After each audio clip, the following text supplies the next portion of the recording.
Welcome to the Green Gauge, Ganesh. It's a pleasure to have you. Thank you, Tom. Likewise. And before we kind of dive into AGI or superintelligence, could you first tell us what drew you to artificial intelligence? I've been working on artificial intelligence for close to 20 years. A long time ago, it was algorithms. Worked with IBM in the PC division when they used to have these forecasting models to find out what is the liability of keeping a PC rather than selling it off. And depending on the liability, they would reduce the prices of the product because it depends on what part they bought from what supplier, how much it costs. So there's a huge amount of waterfall calculation that goes in, and there was a forecast of how much it would sell. So my journey started off with that, and then I moved on to eBay, where there was a lot of data analytics. There's a lot of AI analysis done on the logs to find out which products are the most useful. And then I worked with Yellow Pages in Australia. So Yellow Pages uses a lot of big data analytics, a lot of machine learning. And what I did was I had a side project where I would have my own e-commerce product selling it. It was more for the good of the planet. It was called Natural Things, and I used AI to make predictions to help me make my life easier because I had a full-time job. I didn't have time to focus on this e-commerce part. And some of my friends really liked it. They wanted to use the platform, and they said, "Okay, if I can give it to my friends, why can't I give it to everyone else and charge?" And then I moved off my consulting into my e-commerce AI advertising automation, and that's what it has taken off. It's probably the sixth year now, and we're growing strong. We're growing well. It's all organic, is all word of mouth. We're getting started with inorganic growth right now, and we have a strong ML team that supports the entire machine learning model for it. And you seem to have begun with very practical problems. So you mentioned like retail forecasting, inventory, e-commerce. What did those systems teach you about the difference between prediction and intelligence? So we worked with a lot of prediction systems, and quite frankly, it's very hard to say what is the difference between prediction and intelligence. It'll go into the philosophical side of it. Our brain itself is a prediction machine. We don't see reality. We don't Yes, have right. any kind of intelligence. We just predict what is going to happen because the processing part of our brain for what we see is behind us, is right behind us. We see things and we forecast what is going to happen. We predict what is going to happen, and we act based on it. So that way, a lot of philosophers say that if you change your thinking, your world around you changes, which is of course true because when you change your thinking, you look for things that you never saw before. So it's very hard to define what is the difference between prediction and what is the difference between intelligence. It's very hard to define even what is intelligence or what is ego, what is consciousness. Those are all very tough questions we don't have answers for. And for AI Hello, was there a particular moment that it stopped feeling like an e-commerce project and maybe began feeling like a laboratory for a larger question like that? The biggest turning point came when ChatGPT was launched. Actually, before that too, there were lots of GPTs. There was BERT. There was it's been going on. The research has been going on. Where ChatGPT revolutionized is the chat part of it, where you can talk like a human, and it just doesn't predict the next token. The next token prediction has been there for ages. Talking like a human is what brought this technology to the masses rather than just the AI researchers.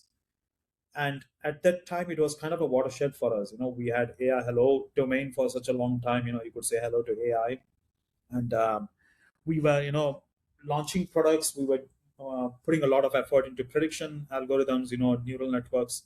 And with the launch of ChatGPT, everyone knew what AI was, and we could use this large language model to help people become easier. At the time, we started scaling up more and more of the machine learning people, and then we started putting more effort into bringing this kind of a technology and making it easy for the people. We realized we don't have to keep all the algorithms backend bottled up. We have to make it as easy as possible for the people to see what is happening and explain it in plain language. That is what makes a huge difference. Do you think building companies kind of changed how you understand human beings? It's hard to say. Uh, Building AI companies, your philosophy doesn't change regardless of if you use ChatGPT or not. There is I don't know who was this. It was Dawkins probably that left a kind of a, which I absolutely disagree with. He chatted with Claude, and then he's like, Claude is conscious, like he's what was it, Dawkins that left that comment? I'm not sure if it was Dawkins. I didn't see that about Yeah. him specifically, but So it's yeah, a common misconception, I suppose. yeah, and he's a very famous guy. He's written a couple of books. He's very well known in the consciousness world. He's very well known in the human intelligence world.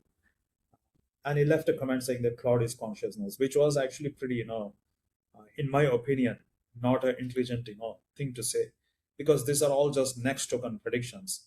But which brings back to the question: so are humans. Humans can have a bit of a logic, but we always talk what we have listened to before. The way we talk, the personality, uh, the vocabulary, how we talk. Everything is built on what we have learned before, and then we just spit it out. So are we conscious? Is Claude conscious? We don't know. This is hard to know. But the questions that we can ask, I think, to answer your question is been regardless of if you can build the building or not, if you can build the company or not. We've been always asking these questions, and people who are asking these questions are still asking the questions, and people who don't ask the question, it doesn't matter if they build it or not. They're not asking this question. And what do you think e-commerce data can reveal about people, and what can it never reveal about people? The e-commerce business. Like the actual data that's involved in the business. Yes. So e-commerce is very atypical. It's like financial. It's purely monetary based. Um, Anything AI and everything AI is purely monetary based. So the people come in and they're like, I'm putting $10 and I'm making $20 out. Can your AI help me put $20 in and $40 out? Everything is monetary based. So there's not much scope of talking of human philosophical things, or talking of how people will look at it in a friendly terms. E-commerce is a very very transactional, competitive place where just it's just numbers. And is there a certain problem specifically that you encountered at AI Hello that made you believe that HAL Zero was necessary? Right. So if we use LLM for purely financial transactions, even for stocks or even for e-commerce, you hit a limit where you see that there is a huge amount of hallucination, where the AI doesn't understand the logic behind it. It goes ahead and says, "Can you negate that keyword because it's losing money?" It doesn't understand the human psychology behind, why we need to keep that keyword. It doesn't understand that this is our brand keyword. This is Right. something we like. So it doesn't understand the entire human world around it. If I ask you a question, like there's a question that I saw today on LinkedIn actually. This woman asked Claude, "Do I need a visa to go to Netherlands from the UK?" And Claude answered no. But a human would know, of course, you don't need a visa, but you need an ETA. So Yeah. Claude doesn't think in terms of, of course, it will answer that you need an ETA, but it doesn't think in terms of holistically, what is this objective that this person is trying to solve? It will answer in a very autistic way, yes or no, or, and try to solve the problem. It doesn't go beyond the scope of the problem to solve it, which we humans have, right? Right. We ask, why you ask this question? Why are you asking this question? What is the objective behind this question? And we try to solve it. So when it comes to numbers, AI is always struggle. There is hallucination. It doesn't understand the objective. And we went back to the drawing board and said, these LLMs cannot help us solve this. We need to build something that is built on top of this data, that does not hallucinate in the numbers and can provide the forecast and the prediction. And when you say zero hallucination, what do you mean by that? So the LLMs, how they work, like if you think of GLM or if you think of DeepSeek, they give you the weights data. Everything is in the weights. Um, and it's just prediction of the next token. And what we did was we changed it slightly so that the vectors in the weight point to the data. So whenever the AI says something, it backs it up that I already seen this data, I know it is true, I verify it, and then it spits out the next token based on it. So it's a slight modification that is just not weights only, it's weights and the underlying data below it. A very uh, common way that we express right now is called as RAG. People use RAG for it, but RAG has Yes. limitations. And what we are doing is we're trying to get out of the limitations of the RAG by putting the weights directly on top of the data. Okay, and how do you distinguish between something that's a hallucination or something that's just like uncertain inference in the underlying data, or something that's like outdated versus like a legitimate prediction? Right. And this is why, the term HAL zero is slightly misleading. So what we're doing is we're doing verifiable data. So every time the AI spits out something, there is an intermediate step where we have the chain of thoughts of it. It prints out the words, the numbers, and everything, and then it constructs the language out of it. So it's a two-step process. The first is the thoughts, is the abstract thought, and the second is it builds a language out of those abstract thoughts. So those abstract thoughts are verifiable for us. So when we question, where did you get this number from? It tells you exactly where it is coming from. And because it's no longer a black box, those abstract thoughts, it's easy for us to go back and verify if it is right or if it is wrong. And it can also remain silent. So if there's no evidence, it can just and not say anything. How did you teach the system to kind of recognize that boundary? Is it It's a good question. It's a very different problem from, the verification. So the verification has a confidence level. It says, I'm 95% confident the data is here. I'm 100% confident the data is here. At what point do we cut off? And if I ask you a question, what color is the the logo of McDonald's? You probably would come up with a color which may be not even true. yes? It's a kind of a hallucination. So how confident are you? Even humans can't solve this. Our memory is fallible as well. Our recollection Hard is to fallible say. as well. Yeah. Yeah. And is do you think an AI that can say I don't know is it more intelligent than one that can like always provide an answer, even if it is a hallucination? It's a different problem to solve. It's interesting. We haven't ventured into this part of the AI yet, where it says I don't know, because it just looks up the data and it matches. So, for example, if you say when was World War One, when did it start? It goes up and says what are the dates for World War One, and it gets up all the dates. It sorts it out by confidence. And if there is a confidence cutoff, like you said, do not give me any data unless you're 50% or more confident, then it will say it. But there's always some kind of a confidence where it gets the data because it has to respond to it. So we have to build a separate module that says, okay, if you're not sure, don't answer it. And I think you also refer to kind of a lot of data sequences and like changing information. Like for conventional language models, why is that usually difficult versus it being like the bread and butter of AI hello and how zero? So the biggest challenge is the data that is time driven. Something that is true yesterday is no longer true. And even ChatGPT and Claude, they keep irrelevant things in memory and they keep bringing it up.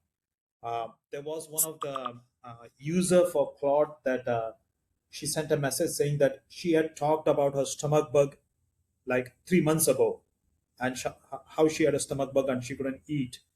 And when she now asks for vitamin and any recommendation, Claude always brings that up. Because you have a stomach bug, this is the vitamin you need to avoid.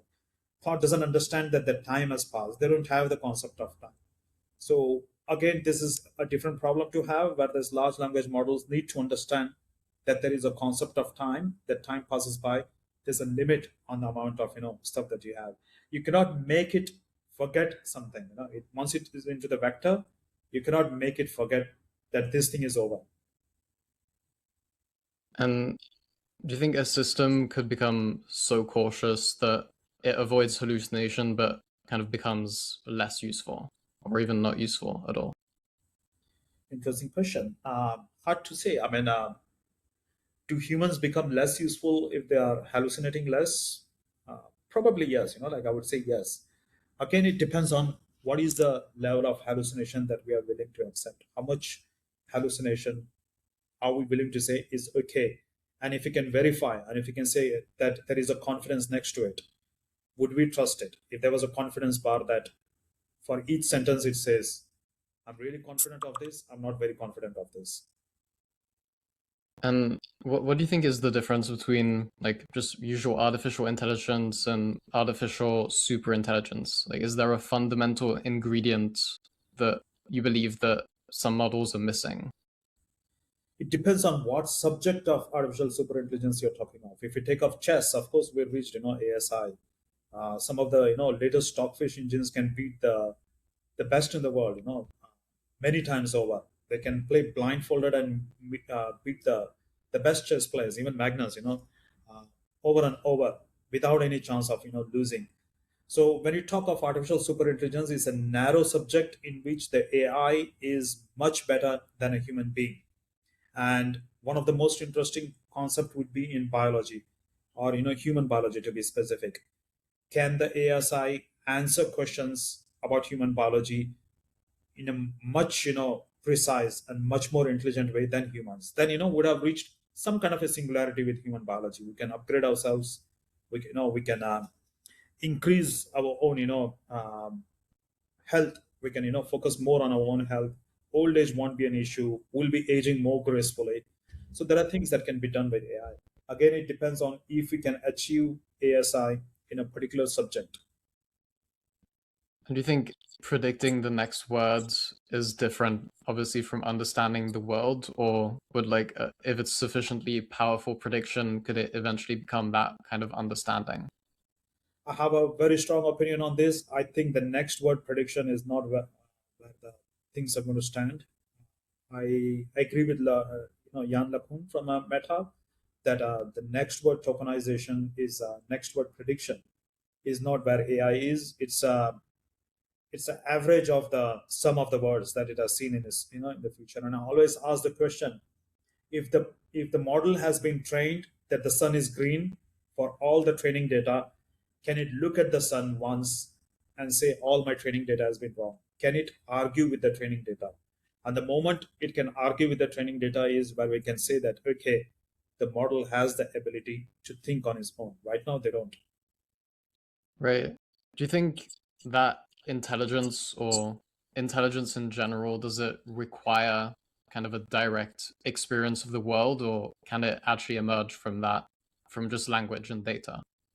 It can't emerge from language and data. And that's my strong opinion. It can never emerge from language and data because it's just the sum of the averages of what it has seen. If it has seen a million times that the sun is green, and if the millionth and one time you put the sun is yellow, Yeah, it's going to discard it. right. Right? There I is tend no. to agree with you on that. Yeah. Yeah. But do you think a truly intelligent system, does it need a body or at least some equivalent relationship with an environment? I think Jan LeCun is building that, and we're working in a slightly different way. Uh, we work on, strength-based vectors, where the amount of times it has seen in the in the training data, it provides the strength to it, how many times he has seen it, and what is the verifiability of it, what is the strength of this verifiability. And of course we don't do a real world analysis right now because it's all based on text, but we put a strength to it. But eventually if these kind of models have eyes and ears, and where they have more trust in their own eyes and the ears, then it might have critical thinking. But it brings back again to the point of us humans as well. Everyone has a religion which their parents taught them. Everyone has a thinking which their teachers taught them. We don't believe our own eyes and ears, right? It's just what we've been taught for us, by our parents, by our teachers. We have the nationality which was given to us. We have the personality which was given to us. We have the religion which was given to us. We have the, whatever it is given to us. We humans don't even break out of that. How can you expect a machine to, to break out of it? I mean, we should have expectations, but I think we should realize that even humans themselves have this kind of drawbacks. Yeah, you mentioned like the ability to question training data. Would you say that's what separates an intelligent tool from like a completely autonomous agent? Or is there like something else where you would say like that's the boundary, like that's where it would switch from being able to act autonomously, essentially? Correct. That is what we are betting on. So that's what we are betting on: the ability to question the training data, the ability to also assign different strengths to its thought. Uh, if one of the professors that you talk to, thinks that uh, the Canadian economy is going to grow well, and if you meet someone on the tram that you're traveling and says the Canadian economy is going to crash, you'd obviously assign more weightage to your professor that you know in your uni rather than someone random that you met in a train. So there is different strengths that we humans apply. But to a LLM, it's the same data. It applies the equally, right? Yes. Yeah. Exactly. So we have a strength that a parameter that decides on how strong the data is coming from a source, and we assign more emphasis on a reputable source rather than some source that is not reputable. And of course, our end goal is the model is going to look at the real world and then decide on what is real and what is not real, and place much more emphasis on his own visual and auditory hearings. How do you like personally define artificial general intelligence? There are AGI is slightly different from ASI. AGI is where it can do all the activities that humans can do in a much better way, and I think AGI is much harder to achieve than ASI. But talking in narrow terms of human biology, it's something that I'm interested in the ASI part of it. If it can decide that, okay, if you take protein X, is definitely going to help you with this kind of help in your body function, and this hypothesis of it is not in its training data, and it's just inferred it based on all the training data that it has, then we know we have achieved kind of an ASI with that. Yeah. Would you be able to define what it is that artificial superintelligence can do that kind of AGI cannot do? Technically speaking, AGI should be able to do whatever is the ASI can do. AGI is a superset of ASI. ASI is a subset of AGI. That's what they say. Like it depends on your definition. My definition is ASI can do one thing, narrow thing really well, and AGI can do all those things and much more, really well, as well as ASI, but in a multiple subjects, multiple categories. Do you think superintelligence is one system, or is it more like an infrastructure, like something that connects different tools, different sensors, institutions, and different Yeah. humans?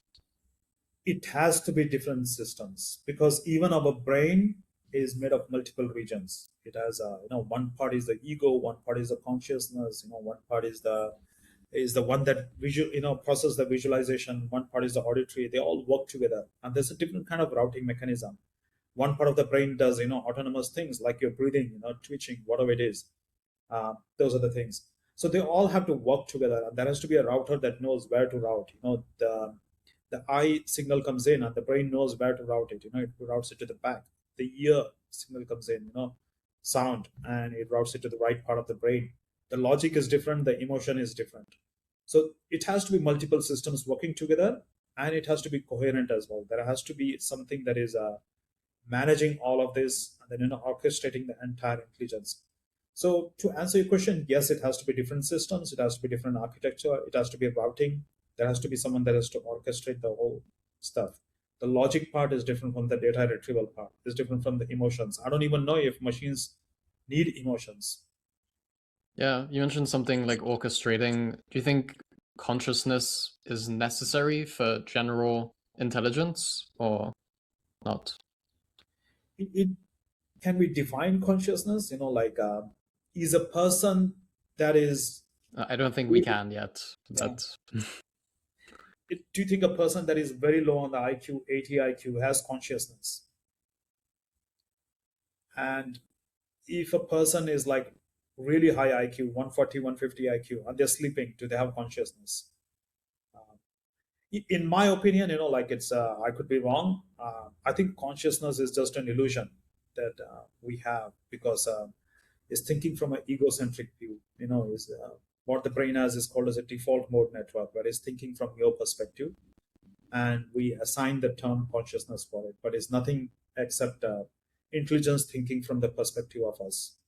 yeah, and I think consciousness is maybe um, someone's perception of their experience of the world, as well as the meaning that's assigned to the perception, like externally.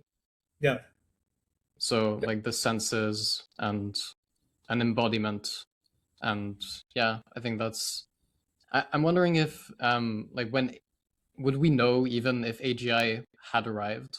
Like, would there be like a clear threshold, like a boundary where society would realize it, or would they only realize it, retroactively?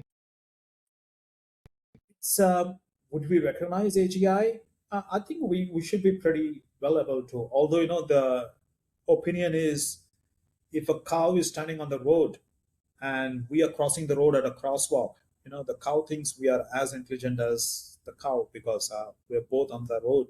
It doesn't realize that we're on a sidewalk and a sidewalk is a safe space. So one of the opinion is that you can never recognize someone more intelligent than you.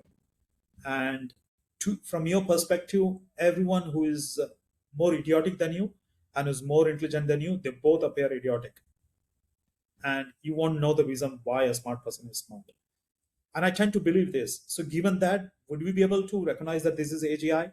Certainly, some people, smart people will be able to recognize AGI. And to me, in my opinion, is if it can question the training data and if it can give answers that is not in the training data, if it can infer based on, logically everything on its training data and predict the future, then, we know that AGI is there. Yeah, if I think could a system even possess like a sophisticated model of itself without having any subjective experience? Like, is it possible for it to question that training data since it's that's kind of its not subjective experience, but Yeah. that's what it has experience of the world essentially. Yeah, it can't. It needs to look outside, see everything, experience everything. So it needs an experience to get to question the training data. But it can definitely question if things are wrong. If it in its training data it has always seen that the sun is green, and then in different parts of data, verifiable data, you can see that it's saying the sun spectrum splits into X, Y, and Z. Then it has to question why is it splitting X, Y, and Z when it's green? It should only split X, Y, and Z when it's yellow. So it can start questioning the training data. If it can question the training data, then of course we know we are reaching some kind of a intelligent framework. And if an AI convincingly kind of described emotions like fear, desire, or self-awareness, what evidence would we need before treating those statements as more than a simulation? Emotions was created, for us, for the brain. I mean, almost every single organism has some kind of an emotion. It has panic, it has fear, and it was designed for it to get the food from the system and or don't get the food. Is that a threat? Should I take a risk getting that food if there's a risk? If there's a chemical that says that there is a predator, but I'm really hungry, then do you think I should go and get it? So those kind of emotions were for the survival of the organism. But machine learnings do not have any survival mechanism. They don't need any survival mechanism. So do they need any emotions? I don't think so. And do you think consciousness is something that I know we maybe struggled a little bit to define it, but something that Yes. computation could potentially generate sometime in the future? Or is that not? Consciousness. Yes. Like, It's I definitely think if machines start thinking from a high perspective, that would be the illusion of consciousness. And as I always maintain, consciousness is just an illusion that we have, that we are speaking from an egocentric perspective. Our experience, like you said, our experience, our knowledge, our uh, whatever we subjectively experience the world from a high perspective becomes consciousness. I think there is no such thing as a realistically a consciousness because it's just an illusion. yeah, like something that we project more than something that can be like um assigned to something else maybe. Correct. Yeah. And do you think there's a danger that then we might create a form of machine like experience and that we don't recognize that it has that internal experience or subjective experience? Is that an It's not, ethical danger to you, or it's to me, my philosophy of AI is whatever we humans are doing, is already a very not a you know humanistic way of what we are living. We build boundaries, we draw political lines, we treat we have an in group out group where there's a lot of Yes, we trust. do that. And my philosophy is that the AI won't do that, because realistically an intelligent human being would never have this tribalism. Tribalism is a mentality of the weak IQ, of the lower end of the spectrum of the people. Whatever uh, news we hear of tribalism, whatever it is, whether it's race or religion or caste or nationalism, most of the tribalism is done by the weak people. The the intelligent people take advantage of the weak, to instigate them, but they never themselves involved in this violence. So, an all intelligent AI system is definitely not going to get involved in this, because it's not going to take any sides. It's not going to say, like, this person is the best because he belongs to X group. This person is the worst because he belongs to Y group. Realistically speaking, I think as the AI becomes more and more intelligent, there is a higher and higher chance of building a equalistic world where everyone has an equal starting point. We'll never have an equal ending point, but everyone in this race of life will start from the same point. Where you end up is your choice. You don't have to Yeah. not just be a millionaire to be successful. You could rent a cabin in the mountain and spend the rest of your life. You're still successful. So we have different paths that diverge, but we need to start from the same starting line, and AI will make sure that we start from the same starting line. Yeah, I think it has that potential, definitely. And on the flip side, what do you think will happen to human identity? Because I think it's very connected to what humans can do. What happens when competence is no longer uniquely human? It's an interesting question. It's a scary question as well. And it's something as AI, startup founders, we refuse to look at it. Uh, but I don't know if there is any good news. If there's any news over there. What happens if there's someone more intelligent than us that takes over our task? What will be our task? I think once we have equality, once we know that our life is secure, once we know that we won't be homeless or we won't be hungry, then what will you do? I mean, you are right now probably secure in your job, secure in your everything. What do you do? What keeps you alive? It's talking to people, interacting with people, interacting with your family members. What did we do when we were hunter gatherers? We gathered around, we spend time with our family. Maybe that's what we'll return to. Hard to say now. And do you think if machines generate a lot of society's economic value, how would that value be kind of distributed? It's yeah, it's again, it goes into the political side of it. It depends on who owns the AI, and it's very very important to keep AI as open source as possible. Else, we're just you know making the same world as we have right now, but a million times worse. We don't want Zuckerberg and Bezos. As much as I admire their tenacity for business, I don't think these people are altruistic. They'll just squeeze everyone out. Uh, if you do anything wrong, they can kick you out of the platform, and then you're homeless, you're jobless, you have no food, and they don't care about it, right? They don't care about it. So AI has to be open source for it to work. Everyone needs access to the same intelligence. Then it's up to us how we use it. Yeah, and on the education side, what do you think happens to education when kind of that access to information, technical expertise is no longer scarce, that everyone has the potential at least to access that? I never thought of this actually, but it's interesting question. So what happens to education? We still have ChatGPT, which is really intelligent than as much as a 10th grader or 8th grader, and we still go to school. The kids still go to school. I think we'll still keep on learning whatever it takes. I believe school is not just about education. It's not just about intelligence. It's all about discipline, working with your friends, learning how the world works, and more of this work. But it's an interesting question. I never thought about it. How it will be affected. Do you think maybe education should focus less on remembering answers and maybe more on like judgment or curiosity ethics, kind of the ability to formulate meaningful questions. Is that something that you've maybe thought about in the past, or not in the context of AI necessarily? You can't even do that, because even if it's judgmental questions, or like asking interesting questions, AI can do all of it.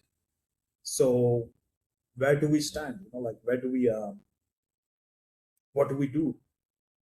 Hard questions, like we'll have to see, as time goes by. It's probably, like, super intelligent AI is, in my opinion, getting closer and closer.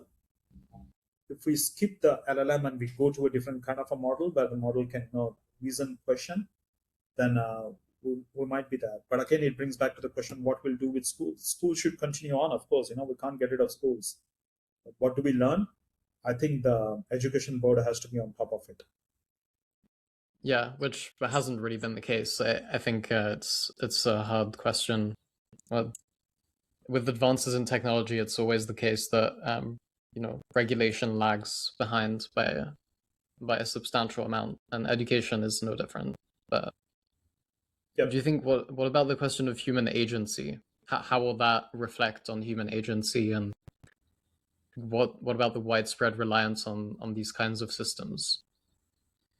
I think we'll have to, what did, ask the question, what did humans do before we had this kind of a, modern society? What did we do in the prehistoric times? We just set up a campfire, talk to our family members, spend the whole day. I think we would hunt for food, and the rest of the time was just socializing. So probably we'll have to go back to socializing. There is a huge amount of loneliness epidemic coming through, and I think we'll at least solve the problem. And my answer to this question is, let's solve the closest problem that is to us. We don't need to think far ahead what is going to happen. We need to keep that in mind. But the closest problem that we have right now is there is a huge amount of loneliness epidemic, because people work from 9 to 6. There's no time. They come back, they make food, they go to sleep. There's no time for socializing, interacting, calling their family members. So we might be able to kind of solve this problem if AI takes up a huge amount of our jobs, and we're guaranteed some kind of a place to stay and something to eat. We'll spend more time socializing with friends, going out, talking to family members, remaining in touch with family members. Yeah, I agree. I think that connection is really important, and I'm curious what you think. What role should humans kind of retain in decisions that involve like medicine, law, finance, political power? Yeah. Because For since you medicine and mentioned, yeah, political power. Yeah. you mentioned that the AI would maybe not have the same biases or tribalism that humans are prone to. So, at what point do you like erase human doubts and maybe incorporate I think, AI for in that role more? politically, my opinion is that we should wipe out the decision making from the politics power. You can't run the world on the whims and fancies of one guy. You can't have one person, making a decision. Okay, today we're gonna, bomb a country X, and whereas most of the people that are, running 9 to 5 jobs, they don't really care about that. They just, like, go along. So the life and death of, the rest of the world, or how much they earn, how much they make, is dependent on the whims and fancies of a few select individuals, that are just spending their time, hollow marble, halls, and making deals. And it's time that we stop pretending that there is no corruption at the top. There is, of course. Power, always gets more power, and uh, people with power will always make sure that they remain in power. And objectively, if AI comes in, then what we need to do is relegate these people to the manager role. The decisions are made by the AI. You make sure that it is executed. The people will know why the AI made the decision. Right now, every decision is opaque. We don't even know why a certain decision has been made. There is no feedback. There is no transparency. There is nothing. Just the decisions have been made. Why? No one knows. I think there needs to be more decisions, and the only way would be more transparent decisions. And the only way would be if there's an AI that explains in clearly why we're making a certain decision. And what do you think the greater danger is? Is it an uncontrollable, like autonomous intelligence, or is it a controllable intelligence that's owned by a small number of institutions? I think controlled intelligence that is owned by smaller amount of institutions is much worse for our world than an uncontrollable AI, because we know how these institutions work. We know um, there are instances where Google, and Facebook kicks people off the platform. There are business owners that have been there for years, and Facebook just kicks them off, for random, and there is no way to dispute it. There is no way to, to argue with it. We're just kicked off the platform coldly. But imagine those platforms having the power over your life and death. They will kick you out, and they won't even care. So they won't even care. At this point, if you have to choose between the two evils, the AI owned by few institutions is far, far worse than an uncontrollable AI. And how do we prevent kind of the trustworthy AI that exists from becoming an instrument for surveillance or behavioral control? It's a touchy opinion. Um, my opinion is that there will always be surveillance, and it depends on how much surveillance you're willing to be comfortable for. There should be an objective of privacy as well. There should be an objective of safety as well. I think the world is getting safer and safer, so we can probably reduce a bit of the surveillance as well. But it's always a dance between how much privacy you have and how much surveillance the government is going to have. And the pushback, and from the people, from the top, is always going to happen. But again, the question here is, if the surveillance is done by AI, which has no ulterior objective, then we can probably be a bit more relaxed. I think right now the biggest problem is this few select individuals having access to all of the AI data, the questions that we ask, and using it for their own power. So they are their own masters. But if there's an AI that is, serving us, serving the humanity, then we don't care what kind of surveillance it does, because we know it has the good of the people in his heart. How do you think the infrastructure of AGI should be treated? Like, should it be treated as private property, as something that's like public infrastructure, or even as a global commons? The AGI should be treated just like the internet. Everyone access to it. Everyone can, use it anytime they want. Everyone can ask it any question they want. It's not owned by anyone. You can, download it on your laptop. You can run it. So those kind of intelligence needs to be democratized. It needs to be with every person that has it. It should be like water. It should be like electricity that everyone has access to. And what does meaningful human oversight look like once a system can reason like way faster than and across more information than any individual can manage realistically? I don't think any oversight is going to matter. This is like asking, can your guard dog have oversight over you? Like we Right. are, the AI is more intelligent than us. Why would it request us to have oversight? You can have oversight when AI is making silly mistakes, doesn't understand the context, is less intelligent than a human. But if it becomes more intelligent than a human, then what kind of oversight would it reasonably expect?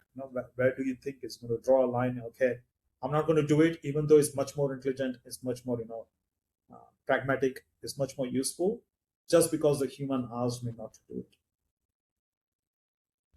And is there anything that AI has taught you about the human mind on that side? Plenty. I think in a way, what we think about is the AI is a computing machine. It's a prediction machine, and it predicts the future. Um, and so is the human brain. It's a very complex prediction machine. And if you look at the growth of intelligence in the growth of brain, right from uh, from one of the earliest worms to us humans, uh, brains are consistently very, very similar. All of the animals are bilateral. The brain is divided into left and right. The objective of a brain at the very core is to either go left or right, to decide go left or right. And then we have layers on top of it that can put logic, that can put reason, that can put emotions. But you can see the evolutionary growth of brain. But at its core is just a prediction machine. And this prediction, this sense of emotion, this sense of ego, is what leads us to believe that consciousness, which again is an illusion that we have, uh, that we are something special. But I think we're just AI, just made of different material. Yeah, so you say ASI is not kind of a new participant. It's just or is it another tool, or is it like a new participant in history? Or it's just another tool that we have at our disposal, but fundamentally it's no different. It depends on what the ASI is willing to do and how we are willing to harness it. But if we did manage to achieve it, I think it's the first time in a human history, first time in in the universe. If assuming there is no other intelligent being, which again is impossible, but let's assume there is no other intelligent As being. far as we know, though, we have Yes, little evidence to we have say little it. evidence, but we can't see beyond what a reasonable place as well. But as far as now, there is no other intelligent human. Human is the most intelligent being in the known universe. We have something coming along that is much more intelligent than human. How will it behave? It's very hard to say how will it behave. It depends on what its objectives are, and that's why we need to make sure that we are setting the objectives straight. We are not making any mistakes in it. There are guardrails around it, and as it gets more and more intelligent, of course, it will be what we can see that is going to be much more benevolent than what our current political climate is. Yeah. Well, what do you think of all the, because generally training data is very biased. I think Yeah, that is probably one of the most common problems that we have, and yeah. I'm wondering how do you conciliate that, I guess, with the fact that AI would be less biased if it's always trained on the same biases. This brings me back to the original question that we intend to solve. Can AI question its training data? Can it look at it Right. and say that even if it's a verifiable, based on what I see, this is not true? Can it question that? And the moment it can question it is the moment we can say that it's too intelligent. Before that, it's just a next token predictor. And do you think there's certain qualities that maybe humanity should cultivate now, if we're going to live wisely alongside these capable machines? Can you rephrase that question, please?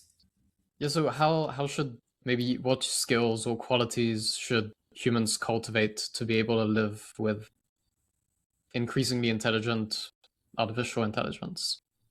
I think the only skill we should have is socializing. We should spending more time with friends, having this human part of our connections back. We did that a long time back. If I go to like remote rural places, that's what people do. They spend a lot of time socializing, which people in the city have forgotten. There's a huge high rises. You don't know who the neighbor is. You spend all your time alone. That's why we have this loneliness epidemic. Hopefully, AI can fix a lot of it. You have more time to socialize. You have more time to mix with people. More family time. Yeah, I agree. I think, meaning comes from those connections a lot. And definitely in the cities, like even commuting, you see that everyone is on their phones, so it's hard to recognize that divide between like device and human interaction nowadays. Yeah, Do you think there's something that people fundamentally misunderstand about AGI, or like a common misconception? I think the common misconception comes from Hollywood that AGI is going to take over, and then kill everyone, and is going to cause, wreak havoc and stuff like that. If we build it right, if we really democratize it, if we spend a lot of time fixing the guardrails, making sure that it's fair, making sure it can question the training data, then there is a chance, there is a very high chance that we could build a better world. There are thousands of Einsteins, in our world. You don't even have to leave the country. Even in Canada, you can see there's a lot of people who are just doing menial jobs because they don't have the time.